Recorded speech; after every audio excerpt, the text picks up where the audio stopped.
Welcome to Crosstalk this week. I'm sitting here with Jarod, not Jarod Hamilton There of we Power go. Mizzou. Trust me, look, man, I made sure I got that one right. Like, if I wasn't gonna get pronounce anything else right today, it was definitely gonna be your first name because I saw it on your Twitter bio. When There we Jefferson go. texted me your info, he made sure he put the pronunciation in there for me. There And we go. I was just like, no, I got to get this right because I'm the same way. When people see Jermaine, they'll say Jeremy, Jerome, Jeremiah, and I'm like, it's Jermaine. So I Nah, wanted to make sure I got that right. I appreciate that's the whole reason it's in the ball to begin with. Usually when we do crossover shows, I usually will change my name here and put Uh-huh. the pronunciation in there for me. But I was hoping, I was like, Jermaine got me. Not because sometimes people get it and or they'll ask at least before the show starts. And Right. then sometimes like I did radio earlier, live radio, and they called me wrong. I was just like, gotta help you with that. So so sometimes it's up and down, but I appreciate it. Oh, anytime, man. Like I said, when you're used to hearing your name mispronounced, you want to make sure you pronounce other people's names correctly. Absolutely. So, like, it's a pet peeve of mine. And I know my boss at my job, he used to always say the sweetest sound a person can hear is their name being pronounced correctly. And so that's always made an impression upon me. 20 years ago, I heard that. And like 20 years later, it still resonates with me to this day. So I'm really big on making sure I get that kind of stuff correct. Same. Good to hear. That's good to hear. Well, Jarod, just kind of give the people a little bit more background on who you are and how you came to be at Power Mizzou for us. Yeah, so I'm 24 years old. This is my second season covering Missouri Tigers. My last stop was in Jackson, Tennessee, covering high school sports over there. So I actually happened to get a good crop of athletes over there. When I was there, I was covering Ty Simpson, covered him all the way through like his signing day. I was in his house for national Everton and all that good stuff. So got to build relationships there. I know some guys, some of my mentors they went to Missouri and they know this area and stuff like that. So they put me on to Power Mizzou, talked to Gabe DeArmond, the publisher here.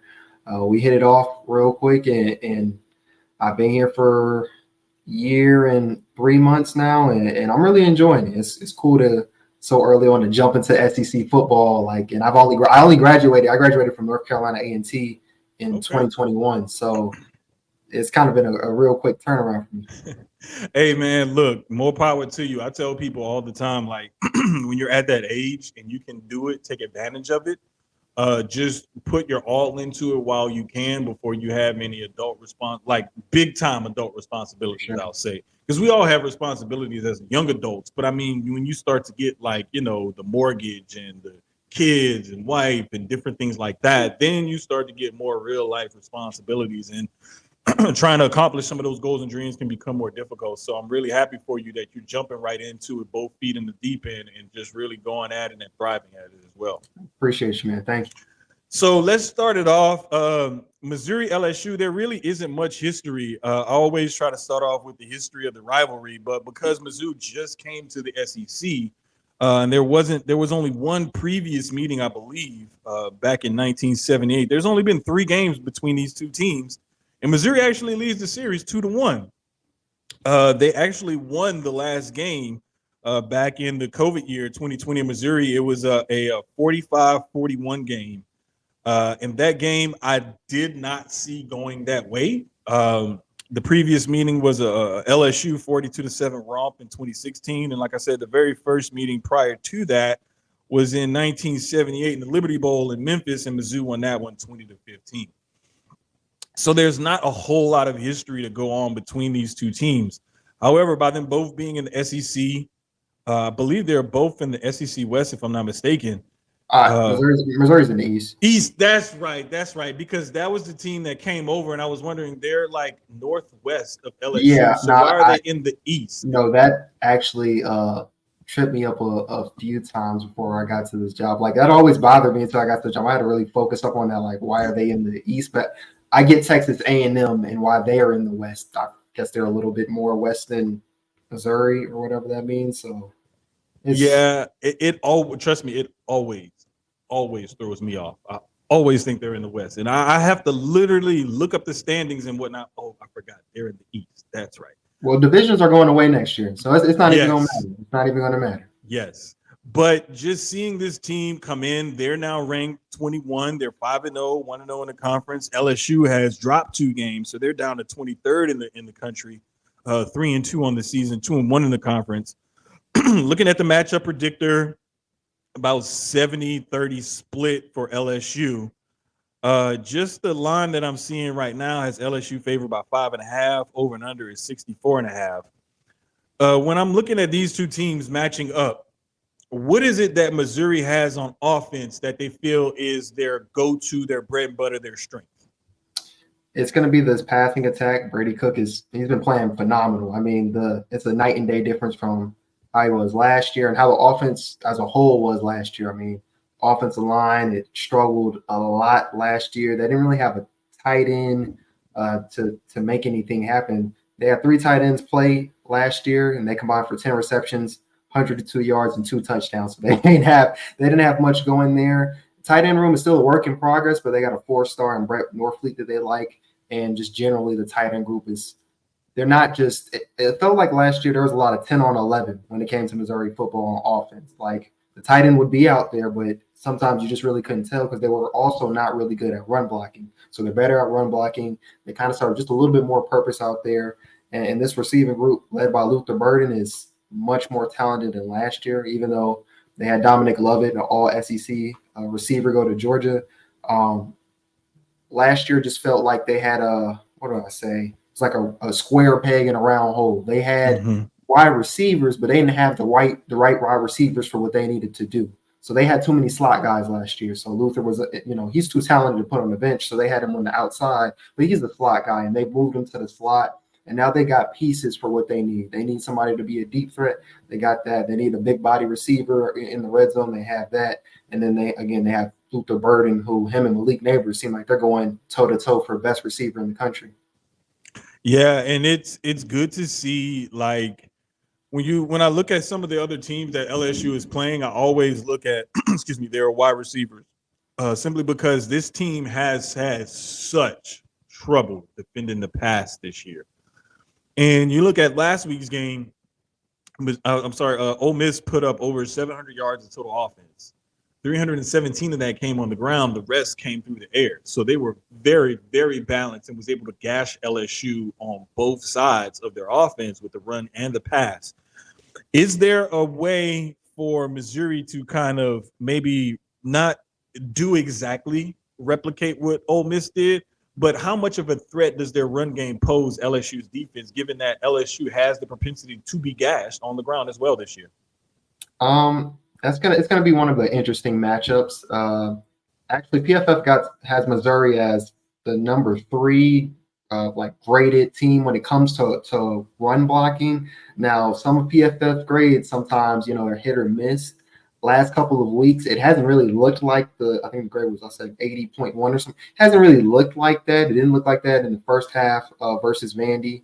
They had 15 carries for 46 yards and a touchdown, but they really got going in the second half. That was the same story the week before versus Memphis. They had -4 rushing yards after the first quarter, 48 rushing yards in the first half on 15 carries, and then the second half they really start going. So with Cody Schrader, who's second in the SEC in rushing, I don't think necessarily he's a player that their teams are game planning for, but don't let it be mistaken. He can run the ball. He's not too flashy or whatever, but he's going to fall for it. He's going to get the positive yardage this team needs, kind of keep him out of those second and third and long situations. And he can close. Their running backs seem to be their closers in a way. Once they get a lead, they know how to kind of break open a run. And again, that run blocking kind of gets going in the second half. So it's not something that LSU should sleep on by any means. Yeah, I don't think they will. And one of the things that this LSU defense has struggled with this year is, Ole Miss showed that if you run them left, run them right, spread them out, you can still gash them up the middle. And I think that a lot of teams were afraid to run up the middle on LSU, given their depth and talent at defensive tackle. They typically have more edge rushers, guys who rush the passer on the ends, but they also have some big bodies there that can stop that run. But Ole Miss showed like if you just keep running at them, left, right, up the middle, but mainly spreading that defense, not just with the pass game, but also with the run game, you can actually take advantage of that defense. So I'm looking forward to seeing that matchup when Mizzou has the ball.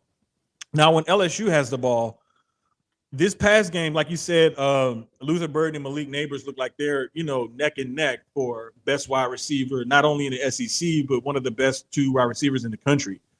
All right. Is that passing game for LSU going to present how big of a, I'll word it like this, how big of a challenge is that covering that pass game going to present for LSU? I mean, sorry, for Missouri, because you not only have Malik Neighbors, but you have Brian Thomas Jr., who stepped up tremendously this year. I want to say he has 8 out of Jaden Daniels' 16 touchdown catches this year. Kyron Lacey has come on. Mason Taylor is starting to show himself. And Logan Diggs has been the bell cow back, but he's also been a part of the pass game as well. So talk to me about how big of a challenge that's going to be for Missouri's defense to cover the LSU pass game. Well, here's what Missouri has going for it. Missouri is the 29th ranked defense. I think they're 8th in run defense. So if they can stop that run defense, and you may have heard this, it's pick a struggle. That's what I'm thinking. Pick a struggle. You want yes. you don't want to have two problems. You don't want to have, let LSU get a run game going. You already got to worry about those two talented receivers in Jaden Daniels. You don't want to have that problem. So if they can shut down the run, that's part of it. And that may limit play action. I was just looking, according to PFF, Brady Cook and Jaden Daniels, I think they're top 4 in play action. They do really well when they have that. So if Missouri can kind of cut off the run or something like that, that'll limit their LSU's ability to do something like that. But Missouri has 2 good corners, Chris Abrams-Drain and Ennis Rakestraw. Chris Abrams-Drain was a preseason All-SEC second-team selection. Ennis was I think he was a snub considering when I look at KAD's numbers compared to Ennis. I mean, KAD is their number 1 corner, but Ennis arguably had like statistically a better season last year. KAD was second in the conference with 14 pass deflections, and then Ennis was right behind him with 12. I mean, this is a really good cornerback tandem, one of the best in the nation, if not the best. So they have that. The problem is the safeties. The safeties these last few weeks have been getting gashed in coverage, to man and zone. They're just struggling. Last week they held Will Shepherd, who a lot of people think is another all SEC caliber receiver. He had just 1 reception for 8 yards through 3 quarters. And then next thing you know, in the 4th quarter starts, he goes for 4 receptions, 90 yards, and a touchdown. And then they kind of got gashed by Vandy a little bit, as far as the pass game. They let two touchdowns go past them on a cover 2 and a cover 3 concepts on basic post routes. I get the cover 2 on the post route, cover 2 kind of splits the middle of the field. You can see where that is, maybe that's a schematic thing or something. I don't know. But on a cover 3, you literally have a safety and 2 corners dropping back deep. So want someone to just kind of run by a safety, that's not a good sign. Drake has talked about them playing a little bit too much hero ball, having guys in the backfield trying to jump routes and stuff like that. And he's really trying to have them key in on just do your job.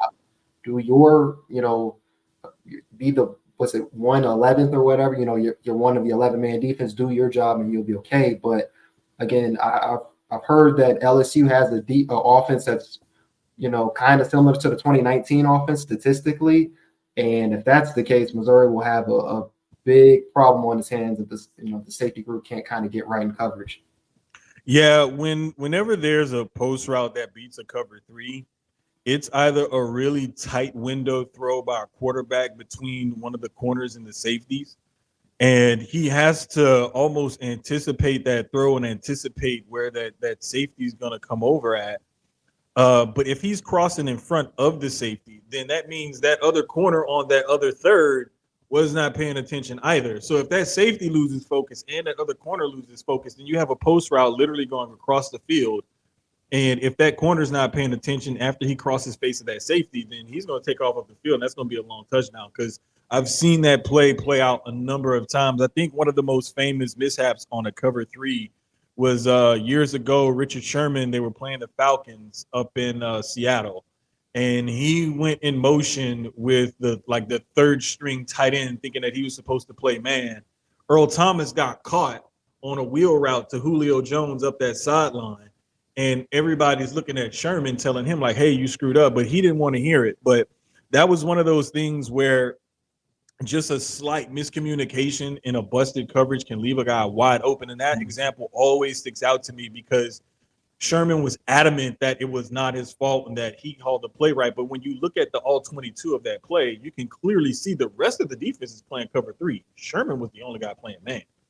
So I know exactly what you mean when it comes to those busted coverages. As a matter of fact, I want to say LSU had one or two of those last week against Ole Miss. There was one where Judkins leaked out of the backfield and was wide open for a touchdown in a crucial situation. There was another one where a receiver broke open on the left side of the field for a touchdown. They were in the red zone, and just a miscommunication on who was supposed to pick up who, and next thing you know, it's scoring. But this defense has also had trouble with missed tackles, and not only missed assignments, missed tackles, just a lot of missed opportunities.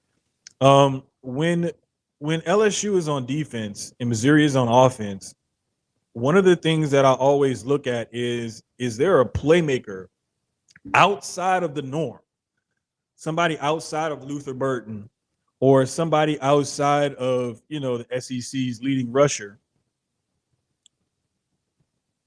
Who else on this team is going to present LSU with a problem outside of like the usual suspects? Because we know Schrader is going to run the ball, and he's like a bowling ball, 5'9", roughly 215. So he's built nice and thick and stocky. He's going to be tough to take down. We know Burden is a guy that can run route just about the whole entire route tree. And like you said, he's playing at his more natural position in the slot. Is there someone else on this offense that will give LSU fits? There's two, and there's one that's going to be out there a lot more, and then there's one that's kind of like maybe special play type thing. Like when he's in there, he's a kind of like a up here, because the Chiefs are the closest team. I relate stuff to the Chiefs. So when McCole Hartman was up here, Yes.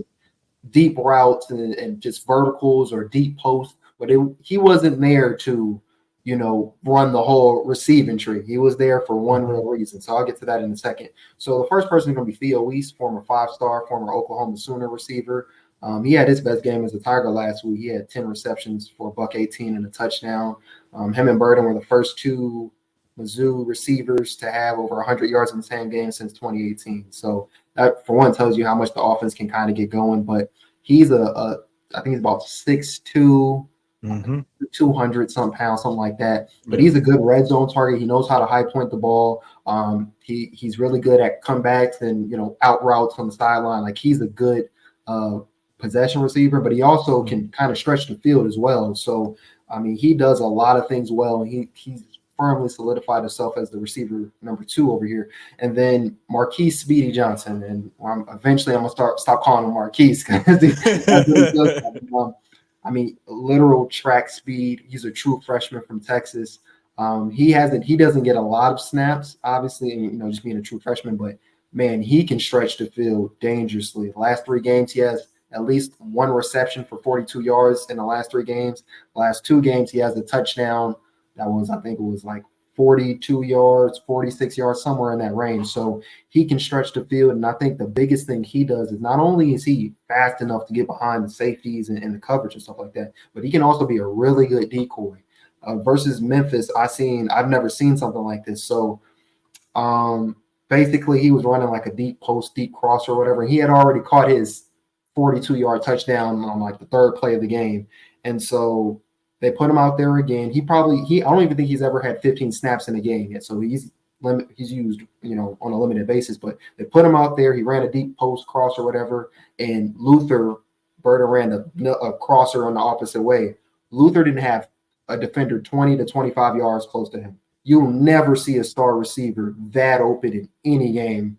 I've never seen it unless you get some, for one, great play calling, and unless you got a weapon like that who can kind of draw the safeties and draw all the coverage from the rest of the defense, to him. So he's another playmaker that if LSU sees him on the field, they probably have to be wary of something. Like Missouri's probably trying to do something big over the top. Gotcha. Yeah, LSU has that similar type of player in Chris Hilton Jr.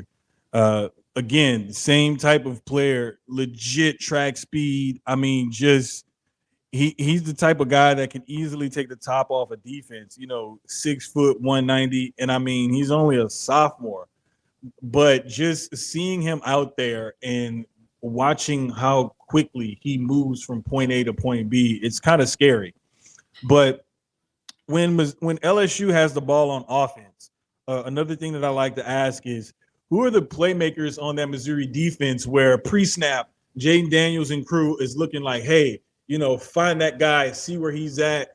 He's looked like he's doing X, Y, and Z.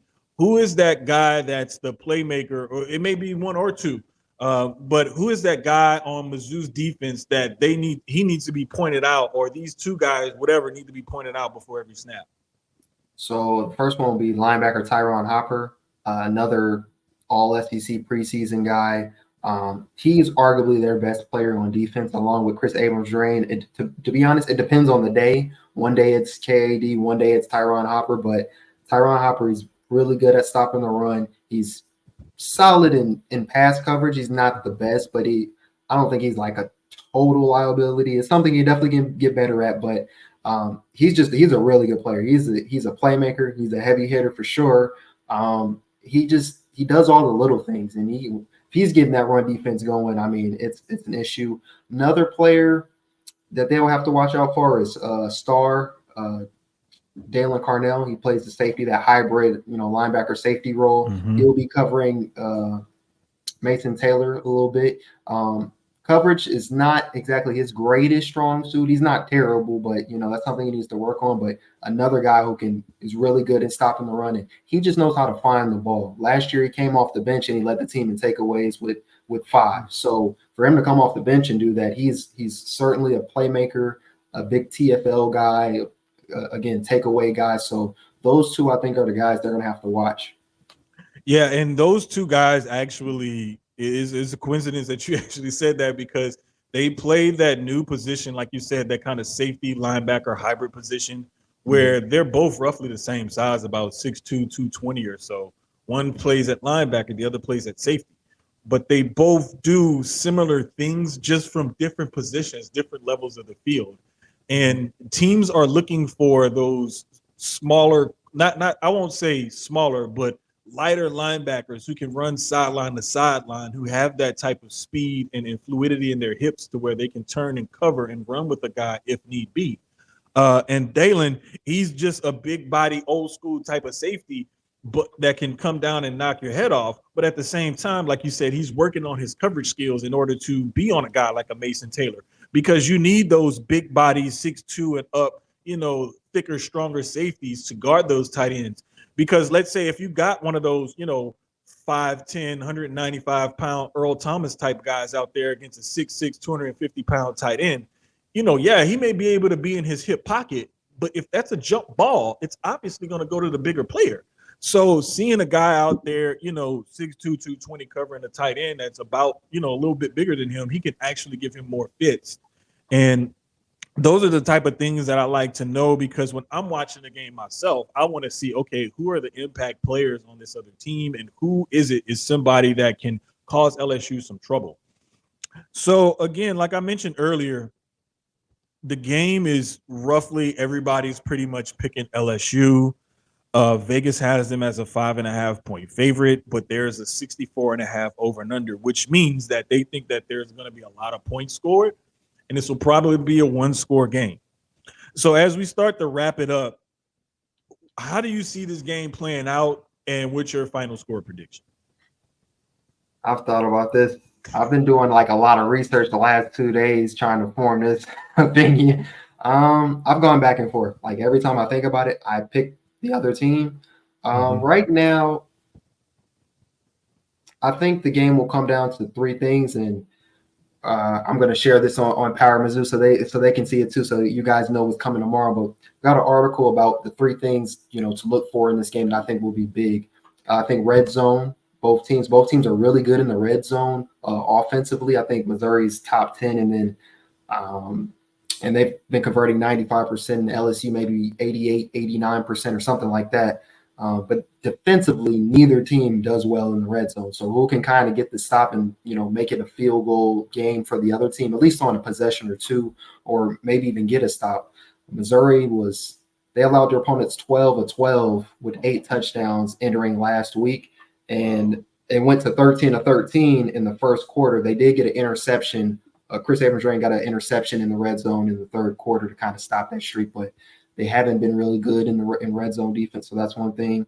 Third downs, LSU, I think they're 6th in the country in third down offense, so they're good at getting it to third and manageable, third and medium or whatever, and executing.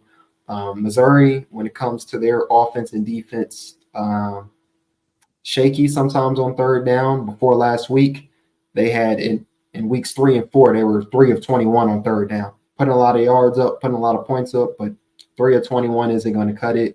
They went 6 of 12 versus Vandy last week, so that was good.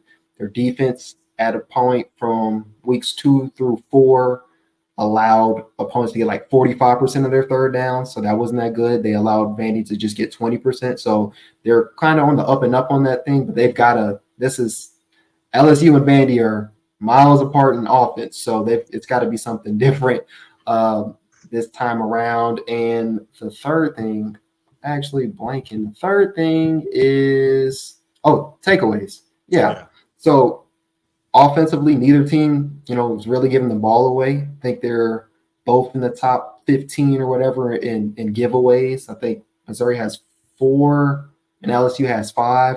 Really, both quarterbacks are safe with the ball. Brady Cook just set that SEC record with most pass attempts, between interceptions.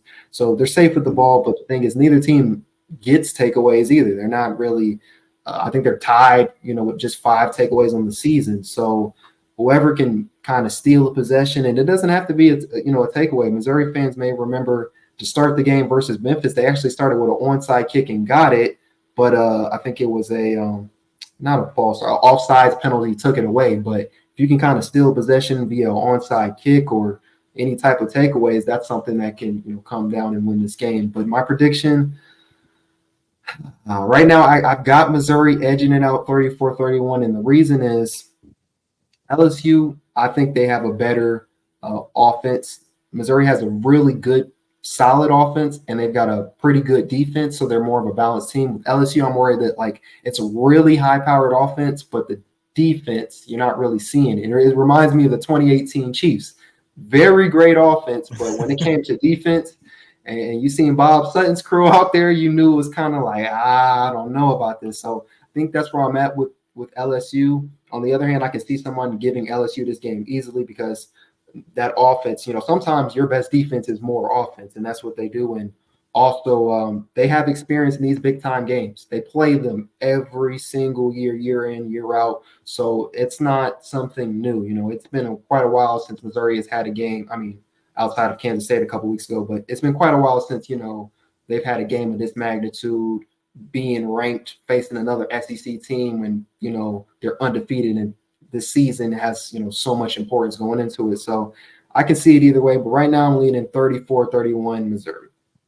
Yeah, I really see this game coming down to, like you said, it's red zone opportunities, it's takeaways, and I forget the third point, but the red zone opportunities and the takeaways are huge, because LSU has the propensity to go for it on fourth down, especially in the red zone. And they've seen not very great success this year on those fourth down conversions, especially in the red zone. They're leaving money on the table. However, one thing that I do count on is, and this is one thing that I just, it's a pet peeve of mine, is these 11 a.m. kickoffs. I can't stand them. I cannot stand them. Those are my best friends. I love me 11 a.m. But see, the thing is like with those 11 a.m. kickoffs, I'm used to that being a Big Ten game, because growing up, I'm used to, college game that goes off, and then you have like Penn State, Michigan, or Ohio State and somebody. I'm used to seeing that. I'm not used to seeing an SEC game at 11 a.m. on a Saturday morning. So a few weeks ago, when it was Mississippi State, it was a little bit easier for LSU to travel to that game because they decided to take buses that morning, stop, get out, stretch, ride the rest of the way. Coach Kelly let the guys bump their music the last 30 or so minutes of the drive just to kind of not let them get too turned up too early, but kind of get them in that mood right before they're getting off the buses. It's going to be a little bit harder to do that going to Columbia, Missouri. You can't drive a bus from Baton Rouge to Columbia the morning of the game. That's not going to happen. So I just think that this team is a notoriously slow starting team. The oddball thing about this 11 a.m. start is that I think it's going to actually help them start quicker. When they came out against Mississippi State, they started out fast and furious, and they were firing on all cylinders from jump. I think that that's going to help LSU start off much quicker. I think that the step up in the level of competition that Mizzou is facing this year is going to be challenging for them. However, I still think Mizzou covers that 5.5 because this LSU defense just has not given me confidence in it this year. I think the better offense will win out, but it's going to be a shootout. I got LSU winning 38-34. So we definitely hitting that over, not as early as it did last week, like right in the third quarter. But I think towards the end of the game, it'll come down to either LSU's defense finally stepping up and making a stop, or LSU's defense sustaining a drive and then draining the clock. But I kind of see this game going that way down to the last possession. Whoever makes the last mistake or the last big play is going to end up winning this game, and I just think it's going to be LSU because they have the better offense. You're not really going to find out. Like I said, I can make an argument for both sides as to why that they can win. Again, third downs, takeaways, red zone opportunities, but yeah, the fourth down thing also, that's going to be something as well, because Missouri's defense has not been good on fourth down coverage. I don't know what it is, but they had those first 3 or 4 games. Missouri fans remember, I think they probably stopped 1 or 2 third downs out of maybe like 7 or 8 or something like that. The rate was way too high for opponents to be converting on fourth down. So third and fourth down, really, now that you said LSU was that type of team to go for it in the red zone, that's going to be something big as well. Yeah, it's just one of those things that people used to call Les Miles a gambler, and sometimes Coach Orgeron would do the same thing. And now you get Coach Kelly in here, and he's keeping the train going. And it's problematic for me when you're not even in the red zone, when you're in the green zone inside the 10, and you fail to convert those fourth downs. To me, you're leaving 3 points on the board because that could have easily been a field goal. It's well within Ramos's range to kick something. It's a chip shot, basically. You would think that your kicker could kick a 30, 20-something yard field goal. But leaving all those points on the board, and just sometimes the execution of some of those plays hasn't been as crisp this year. Even though Jaden Daniels has improved by leaps and bounds as far as a pocket passer is concerned, he's not taking off and running. It's just sometimes like that line failed to block on 1 fourth down conversion. I remember against Ole Miss. They also had a miscommunication on a play a couple times against Florida State, where there was some misblocking assignments and then some bad routes run and just some miscommunication between Jaden and his receivers. So I really think that this game is going to, like I said, it's going to come down to the last possession, either the big stop or the sustained drive, something like that. But I think I wouldn't be surprised if Mizzou won this game just because of the way LSU's defense is going. But I just know that this team tends to turn it up a little bit more after a loss because it's an eye-opening loss where they started off bad. They came back, took the lead, and had a commanding lead, and then gave that up as well. So looking at how they came and got their doors blown off against Florida State, they reeled off their next 3, only had a real challenge from Arkansas. Then they come against Ole Miss. And when I did crosstalk last week at Ole Miss, Neil McCready, he said this was a make-or-break game for Ole Miss's season and what they wanted to do. However, I think this is LSU's make-or-break game because with a third loss on the season and the second loss in its conference, there's no way that they can have a shot at winning that SEC West, which means there's no shot at winning the SEC title, which means you don't have a shot at the college football playoff. So I think the fact that they have to win this game is going to propel them to a victory. Those are good points. And one more thing about the fourth down things for LSU, which may if Missouri can kind of find a way to tighten up on fourth downs, is if LSU is leaving points on the board and they're going for it on fourth down inside the 10 and stuff like that, I would think if you think your defense is good enough to be like, all right, well, we can still maybe make something out of this. Maybe we can kind of flip field position and force that other team to go 3-and-out real quickly, or even get a safety or something. I would think you would be more comfortable going for it on 4th down. Just saying like, all right, I think our defense, because LSU's defense isn't that great, at least so far. I always say styles makes fights. So just because they struggled versus whoever else, that doesn't mean they'll have those same issues versus Missouri. But I think that's interesting because Missouri can kind of capitalize and find a way to get those 4th downs and stop them. I think their offense is in a good spot to be able to capitalize versus LSU's defense. But it does show you how much trust and confidence Brian Kelly has in this offense to actually give them 4 downs, especially inside the red zone, to convert. Yeah, he has a lot of faith in those guys. And sometimes I bounce back and forth between, is it extreme faith in that offense, or is it that he knows that defense is going to be giving up so many points that he feels like I need to risk losing 3 in order to try to gain 7. So that's another thing that I tend to look at when he likes to go for it on 4th down when LSU has the ball. Jarod, it was nice talking to you, man. It was very informative. I know the people over at Death Valley Insider are going to get a good kick out of this because when we do these cross-talk things, it kind of gives us a little insight into the opponent and vice versa. So I really appreciate you joining us, man. Good luck with everything in the future. If you ever need anything from us, please holler at us, let us know. And just one more time, plug yourself, your Twitter, and your website, please. Appreciate it. You guys can follow me on Twitter at Jarod C. Hamilton. That's JarodChamilton. Follow work at PowerMizzou.com. Gabe DeHarmon, our publisher and editor, he'll come back on sometime Saturday morning from his trip. He was at the Ryder Cup, living it up. Nice. We're all waiting for him to come back though. But he's been living it up. We've been trying to hold the fort down. But yeah, we've got coverage all week. We got something from you guys coming up, just like behind, enemy territory type thing. Get some questions from you guys, but this was great. It's kind of was a good fill-in for the show me and Gabe usually do. So we definitely appreciate the the crosstalk. Anytime, man. Once again, this is Death Valley Insider. I'm Jermaine Every, an analyst for Death Valley Insider. You can check us out on our YouTube page. That's LSU Tigers on Rivals, and on Twitter. I still call it Twitter at LSU Rivals. So, Jarod, I really appreciate it, man. It was good talking to you. We'll see you again next time, okay? All right. Appreciate you, man.